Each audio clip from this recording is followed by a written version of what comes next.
പ്രിയപ്പെട്ട വിദ്യാർത്ഥികളെ, കഴിഞ്ഞ ക്ലാസ്സിൽ നമ്മൾ മിനറൽസിനെ പറ്റിയും ഓറിനെ പറ്റിയും മെറ്റലുകളുടെ വ്യത്യസ്ത മെറ്റലുകളുടെ ഓറുകളെ പറ്റി പഠിച്ചു. ഓറിൻ്റെ അകത്തുനിന്ന് മെറ്റൽ എക്സ്ട്രാക്ട് ചെയ്തെടുക്കുന്ന പ്രോസസ്സിനെ, എൻ്റയർ സയൻറ്റിഫിക് പ്രോസസ്സിനെ മെറ്റലർജി എന്ന് വിളിക്കുന്നതിനെ പറ്റി പഠിച്ചു. മെറ്റൽ എക്സ്ട്രാക്ട് ചെയ്തെടുക്കുമ്പോൾ ഒന്നാമത്തെ സ്റ്റെപ്പായ കോൺസെൻട്രേഷൻ ഓഫ് ഓറിൻ്റെ വ്യത്യസ്ത രീതികൾ പഠിച്ചു. Hydraulic washing, magnetic separation, force flotation, leaching, ഇങ്ങനെയുള്ള കാര്യങ്ങളാണ് നമ്മൾ കഴിഞ്ഞ ക്ലാസ്സിൽ പഠിച്ചത്. രണ്ടാമത്തെ സ്റ്റെപ്പാണ് extraction of crude metal from concentrated ore. Concentrated ഓറിൻ്റെ അകത്തുനിന്ന് നമ്മൾ ആരെ എക്സ്ട്രാക്ട് ചെയ്യണം? മെറ്റലിനെ എക്സ്ട്രാക്ട് ചെയ്യണം. ഇതിൻ്റെ അകത്ത് രണ്ട് സ്റ്റെപ്പുകളാണ് ഇൻവോൾവ് ചെയ്യുന്നത്. ഒന്ന് conversion of ore into metal oxide. ഓറിനെ എന്താക്കി മാറ്റണം? മെറ്റൽ ഓക്സൈഡ് ആക്കി മാറ്റണം. രണ്ടാമത്തെ സ്റ്റെപ്പ് എന്താണ്? Reduction of metal oxide. Metal ഓക്സൈഡിനെ റിഡ്യൂസ് ചെയ്ത് എന്താക്കി മാറ്റണം? മെറ്റലാക്കി മാറ്റണം. മെറ്റൽ ഓക്സൈഡിനെ റിഡ്യൂസ് ചെയ്യുക എന്ന് പറഞ്ഞാൽ ഇതിൻ്റെ ആരെ റിമൂവ് ചെയ്യണം? ഓക്സിജനെ റിമൂവ് ചെയ്യണം. അപ്പോൾ നമ്മൾ ഡീറ്റെയിൽഡ് ആയിട്ട് ഒന്നാമത്തെ ഭാഗം പഠിക്കുക. Conversion of ore into oxide. ഓറിനെ മെറ്റൽ ഓക്സൈഡ് ആക്കി മാറ്റണം. അപ്പം അതിനുവേണ്ടി രണ്ട് പ്രോസസ്സുകളാണ് ഉപയോഗിക്കുന്നത്. ഒന്നാമത്തെ പ്രോസസ്സാണ് കാൽസിനേഷൻ. എന്താണ് കാൽസിനേഷൻ? ഓറുകളെ അതിൻ്റെ മെൽറ്റിംഗ് പോയിന്റിനേക്കാളും കുറഞ്ഞ ടെമ്പറേച്ചറിൽ എയറിൻ്റെ ആബ്സെൻസിൽ ഹീറ്റ് ചെയ്യുക. അപ്പോൾ ഓർ എന്തായി മാറുന്നു? മെറ്റൽ ഓക്സൈഡ് ആയിട്ട് മാറുന്നു.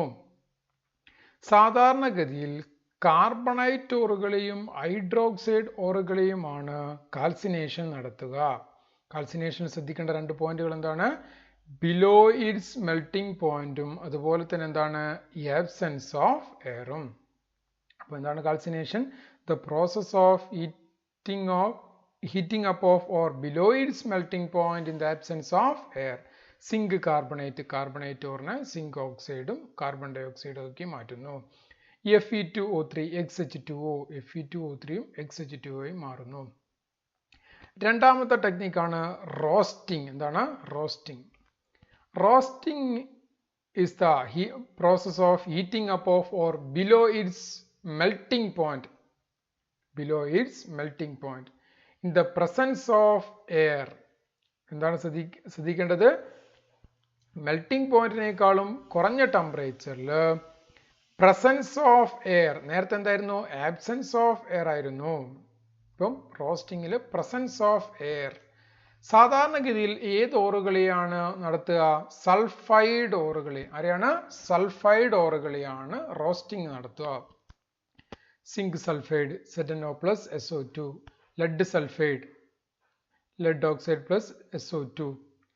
ഇങ്ങനെ കോൺസെൻട്രേറ്റഡ് ഓറിനെ മെറ്റൽ ഓക്സൈഡ് ആക്കി മാറ്റിക്കഴിഞ്ഞാൽ മെറ്റൽ ഓക്സൈഡുകളെ മെറ്റലായി റെഡ്യൂസ് ചെയ്യണം.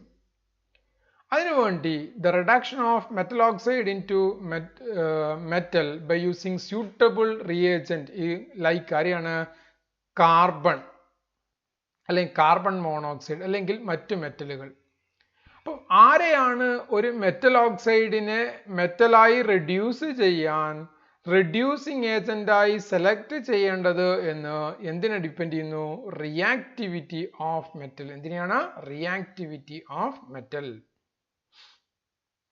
ഇനി ഇങ്ങനെ മെറ്റൽ ഓക്സൈഡുകളെ മെറ്റലായി റെഡ്യൂസ് ഉപയോഗിക്കുന്ന by using suitable reagent. Reducing agent ഉപയോഗിച്ച് മെറ്റൽ ഓക്സൈഡുകളെ മെറ്റലായി റെഡ്യൂസ് ചെയ്യുന്നതിനെ വിളിക്കുന്ന പേരാണ് പൈറോ മെറ്റലർജി. ശ്രദ്ധിക്കുക. The reduction of metal oxide into metal by suitable reducing agent is called pyrometallurgy. ഇങ്ങനെ മെറ്റൽ ഓക്സൈഡുകളെ മെറ്റലായി റെഡ്യൂസ് ചെയ്യാൻ വേണ്ടി കാർബൺ എന്തായിട്ട് ഉപയോഗിക്കുക? In the form of coke അല്ലെ ചാർക്കോള്, കാർബൺ മോണോക്സൈഡ് അങ്ങനെ ഉപയോഗിക്കുന്നതിനെ വിളിക്കുന്ന പേരാണെന്ത്? സ്മെൽറ്റിംഗ് എന്നാണ് എന്താ വിളിക്കുക? സ്മെൽറ്റിംഗ് എന്നാണ് വിളിക്കുക. നമ്മൾ നേരത്തെ ഓറുകളെ കോൺസെൻട്രേറ്റ് ചെയ്തിരുന്നു. ഓറുകളെ കോൺസെൻട്രേറ്റ് ചെയ്ത് എന്തിനാണ്? ഇമ്പ്യൂരിറ്റീസിനെ ഒഴിവാക്കി. ഇമ്പ്യൂരിറ്റീസിനെ ഒഴിവാക്കിയതിന് ശേഷവും അതിൻ്റെ അകത്ത് ഇമ്പ്യൂരിറ്റീസ് ഉണ്ടെങ്കിൽ അവരെ റിമൂവ് ചെയ്യാൻ വേണ്ടി ഉപയോഗിക്കുന്ന റിയേജന്റിനെ വിളിക്കുന്ന പേരാണ്, അഡീഷണലായി നമ്മൾ ആഡ് ചെയ്യുന്ന റിയേജന്റിനെ വിളിക്കുന്ന പേരാണ് എന്ത്? ഫ്ലക്സ് എന്നാണ് വിളിക്കുക. ഫ്ലക്സ് ഈ ഇമ്പ്യൂരിറ്റീസുമായി കമ്പൈൻ ചെയ്തിട്ട് എന്ത് ഫോം ചെയ്യും? സ്ലാഗ് ഫോം ചെയ്യും. ശ്രദ്ധിക്കുക, ഫ്ലക്സ് കമ്പൈൻ വിത്ത് ഗ്യാങ് അല്ലെങ്കിൽ ഇമ്പ്യൂരിറ്റീസ് ടു ഫോം എന്താണ്? സ്ലാഗ്. ഏത് ഇമ്പ്യൂരിറ്റി ആണുള്ളത് അതിനനുസരിച്ചാണ് ഫ്ലക്സ് ആഡ് ചെയ്യുക. അപ്പം ബേസിക് ഇമ്പ്യൂരിറ്റീസിലേക്ക് കാൽസ്യം ഓക്സൈഡും അയൺ ഓക്സൈഡും ഒക്കെയാണ് ഉള്ളതെങ്കിൽ എന്താണ്? അസിഡിക് ഫ്ലക്സ് SiO2 ആണ് ഉപയോഗിക്കുക. ബേസിക് ഫ്ലക്സ് ഉപയോഗിക്കും. അസിഡിക് ഇമ്പ്യൂരിറ്റീസ് ആയ SiO2, ഫോസ്ഫറസ് പെന്റാ ഓക്സൈഡ്, ലൈംസ്റ്റോണും അതുപോലെ തന്നെ മഗ്നീഷ്യം കാർബണേറ്റ് ഒക്കെയാണ് എന്താണ്? അസിഡിക് ഇമ്പ്യൂരിറ്റീസ് ഉണ്ടെങ്കിൽ കാൽസ്യം കാർബണേറ്റ്, ലൈംസ്റ്റോൺ അല്ലെങ്കിൽ മഗ്നീഷ്യം കാർബണേറ്റ് ഒക്കെയാണ് എന്തായിട്ട് ഉപയോഗിക്കുക? ഫ്ലക്സ് ആയി നമ്മൾ ഉപയോഗിക്കുന്നത്. ശ്രദ്ധിക്കേണ്ട കാര്യമാണത്. അസിഡിക് ഇമ്പ്യൂരിറ്റീസിന് ബേസിക് ഫ്ലക്സും ബേസിക് ഇമ്പ്യൂരിറ്റീസിന് അസിഡിക് ഫ്ലക്സിനെയും ഉപയോഗിക്കുന്നു. നമ്മൾ മെറ്റൽ ഓക്സൈഡുകളെ മെറ്റലായി റെഡ്യൂസ് ചെയ്ത് കഴിഞ്ഞാൽ അതിനെ വീണ്ടും നമ്മൾ പ്യൂരിഫൈ ചെയ്യണം.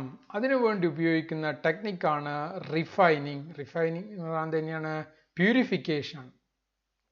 The process of removing impurities from crude metal is known as refining. Crude മെറ്റലിൻ്റെ അകത്ത് ഇമ്പ്യൂരിറ്റീസ് ഉണ്ടെങ്കിൽ അതിനെ റിമൂവ് ചെയ്യുന്ന പ്രോസസ്സാണ് വിളിക്കുന്ന പേരാണെന്ത്? Refining. The method used for refining of metal depends upon nature of impurities. അങ്ങനെ ക്രൂഡ് മെറ്റലിനെ റിഫൈൻ ചെയ്യാൻ വേണ്ടി ഏത് മെത്തേഡാണ് ഉപയോഗിക്കുക എന്നുള്ളത് ആരെ ഡിപ്പെൻഡ് ചെയ്യുന്നു? നേച്ചർ ഓഫ് ഇമ്പ്യൂരിറ്റീസിനെ ഡിപ്പെൻഡ് ചെയ്യുന്നു. അപ്പൊ റിഫൈനിങ് ടെക്നിക്കിൽ ഒന്നാമത്തെ ഡിസ്റ്റിലേഷൻ. ലോ ബോയിലിംഗ് പോയിന്റ് ഉള്ള സിങ്ക് അതുപോലെ തന്നെ മെർക്കുറി, അറിയാണ്? ലോ ബോയിലിംഗ് പോയിന്റ് ഉള്ള സിങ്ക് അല്ലെങ്കിൽ മെർക്കുറി പോലെയുള്ള മെറ്റലിനെയാണ് ഈ വിധത്തിൽ പ്യൂരിഫൈ ചെയ്യുക. ഇങ്ങനെ ചൂടാക്കുന്ന സമയത്ത് pure metal is collected as distillate. ഒരു ഡിസ്റ്റിലേഷൻ നടക്കുമ്പോൾ ബോയിലിംഗ് പോയിന്റ് കുറഞ്ഞ മെറ്റലുകൾ വേപ്പേഴ്സ് ഡിസ്റ്റിലേറ്റ് ആയി പോവും. ഇമ്പ്യൂരിറ്റീസ് എവിടെ ഉണ്ടാവും? താഴെ ഉണ്ടാവും. ലിക്വേഷൻ. ലോ മെൽറ്റിംഗ് പോയിന്റ് ഉള്ള ലെഡ് അതുപോലെ തന്നെ ടിൻ PB അല്ലെങ്കിൽ ആരാണ്? SN. ടിന്ന് റിഫൈൻ ചെയ്യാൻ വേണ്ടി ഉപയോഗിക്കുന്ന മെറ്റൽസ് ആണ്, ടെക്നിക്കാണ് ഏത്? ലിക്വേഷൻ. അപ്പോൾ ഇംപ്യൂർ ആയുള്ള മെറ്റൽസിനെ അതിൻ്റെ മെൽറ്റിംഗ് പോയിന്റിനേക്കാളും കൂടിയ ടെമ്പറേച്ചറിൽ ഒരു സ്ലോപ്പിംഗ് ഹാർഡ് ഫർണസ്, ഒരു സ്ലോപ്പിൽ വിചാരിക്കുക, നമ്മളിവിടെ ഇംപ്യൂർ ആയുള്ള മെറ്റലിനെ വെച്ച് നമ്മൾ ഇവിടുന്ന് ചൂടാക്കി കഴിഞ്ഞാൽ ഈ മെറ്റൽ മെൽറ്റ് ചെയ്ത് ലിക്വിഡായിട്ട് ഇങ്ങനെ താഴോട്ട് വരും. നമുക്കിവിടെ കളക്ട് ചെയ്യാൻ വേണ്ടി പറ്റും. ഇമ്പ്യൂരിറ്റീസ് എവിടെ തന്നെ ഉണ്ടാവും? ഇവിടെ തന്നെ ഉണ്ടാവും. അപ്പോൾ രണ്ടെണ്ണം പറഞ്ഞു. ഡിസ്റ്റിലേഷൻ ആരെയാണ് നടത്തുക? ലോ ബോയിലിംഗ് പോയിന്റ് ഉള്ള ആളുകളെയാണ്, സിങ്ക് മെർക്കുറി പോലെയുള്ള ആളുകളെ. ലിക്വേഷൻ ആരെയാണ് നടത്തുക? ലോ മെൽറ്റിംഗ് പോയിന്റ് ഉള്ള ടിന്ന് അതുപോലെ തന്നെ ലെഡ് പോലെയുള്ള മെറ്റലുകളെ. മൂന്നാമത്തെ ടെക്നിക്കാണ് ഇലക്ട്രോലിറ്റിക് റിഫൈനിങ്. ഈ മെത്തേഡിൻ്റെ അകത്ത് ഇംപ്യൂർ ആയിട്ടുള്ള മെറ്റല് ആനോഡായിട്ടും ഒരു പ്യുർ മെറ്റൽ കാഥോഡായിട്ടും, ഇത് പ്യുർ മെറ്റലാണ്, ഇംപ്യൂർ ആയുള്ള മെറ്റല് ആനോഡായിട്ടും, the solution of salt of metal എന്തായിട്ടും? ഇലക്ട്രോലൈറ്റ് ആയിട്ടും വരുന്നു. ഇപ്പം കോപ്പർ ആണെങ്കിൽ ഇംപ്യൂർ കോപ്പർ ആനോഡായിട്ടും പ്യുർ കോപ്പർ ഇവിടെയും കോപ്പർ സൾഫേറ്റ് സൊല്യൂഷൻ ഇലക്ട്രോലൈറ്റ് ആയിട്ടും ഉപയോഗിക്കുന്നു. അപ്പോൾ നമ്മൾ ഇതിൻ്റെ അകത്തൂടെ ഇലക്ട്രിസിറ്റി പാസ് ചെയ്യുന്നു. ഇലക്ട്രിസിറ്റി പാസ് ചെയ്യുന്ന സമയത്ത് നമുക്കറിയാം ആനോഡിൽ ഓക്സിഡേഷൻ സംഭവിച്ച് ഈ മെറ്റൽ അയോണായി ഇലക്ട്രോലൈറ്റിൻ്റെ അകത്തേക്ക് വരുന്നു. കോപ്പർ ആണെങ്കിൽ Cu2+ ആയി ഇലക്ട്രോലൈറ്റിൻ്റെ അകത്തേക്ക് വരും. Cu2++2 electron. ആ ഇലക്ട്രോണുകൾ എവിടത്തേക്ക് പോകും? കാഥോഡിലേക്ക് പോകും. കാഥോഡിൽ 2 ഇലക്ട്രോൺ അധികമാവും. കാഥോഡിൽ വന്നു കഴിഞ്ഞാൽ ഈ കോപ്പർ സൾഫേറ്റിന്റെ അകത്തുനിന്ന് Cu2+ അയോണുകൾ ഇലക്ട്രോണിനെ ഗെയിൻ ചെയ്ത് കോപ്പർ ആയിട്ട് എവിടെ ഡെപ്പോസിറ്റ് ചെയ്യപ്പെടും? കാഥോഡിന്റെ മുകളിൽ ഡെപ്പോസിറ്റ് ചെയ്യപ്പെടും. അപ്പോൾ ആനോഡിൽ ഓക്സിഡേഷൻ നടക്കും, കാഥോഡിൽ റിഡക്ഷൻ നടക്കും. അപ്പം ഈ ഇംപ്യൂർ മെറ്റലിന്റെ അകത്തുള്ള കോപ്പർ എവിടത്തേക്ക് പോയി? ഈ ഇലക്ട്രോലൈറ്റിലേക്ക് പോയി കാഥോഡിലേക്ക് ഡെപ്പോസിറ്റ് ചെയ്യപ്പെടുന്നു. ഇങ്ങനെ മെറ്റൽസിനെ പ്യൂരിഫൈ ചെയ്യാൻ വേണ്ടി പറ്റും. ഇതിനാണ് നമ്മൾ എന്ത് വിളിക്കുക? Electrolytic refining. ഇലക്ട്രോലിറ്റിക് റിഫൈനിങ് ശ്രദ്ധിക്കേണ്ട കാര്യങ്ങൾ എന്തൊക്കെയാണ്? ആനോഡായിട്ട് ആക്ട് ചെയ്യുന്നത് ആരായിരിക്കും? ഇംപ്യൂർ മെറ്റൽ ആയിരിക്കും. കാഥോഡായി ആക്ട് ചെയ്യുന്ന ആരായിരിക്കും? പ്യൂർ മെറ്റൽ ആയിരിക്കും. Salt of the metal is used as electrolyte. ഇപ്പം കോപ്പർ ആണെങ്കിൽ കോപ്പർ സൾഫേറ്റ്, സിങ്ക് ആണെങ്കിൽ എന്താണ്? Zinc sulphate. ഇവരൊക്കെയാണ് ഇലക്ട്രോലൈറ്റ് ആയിട്ട് ഉപയോഗിക്കുന്നത്.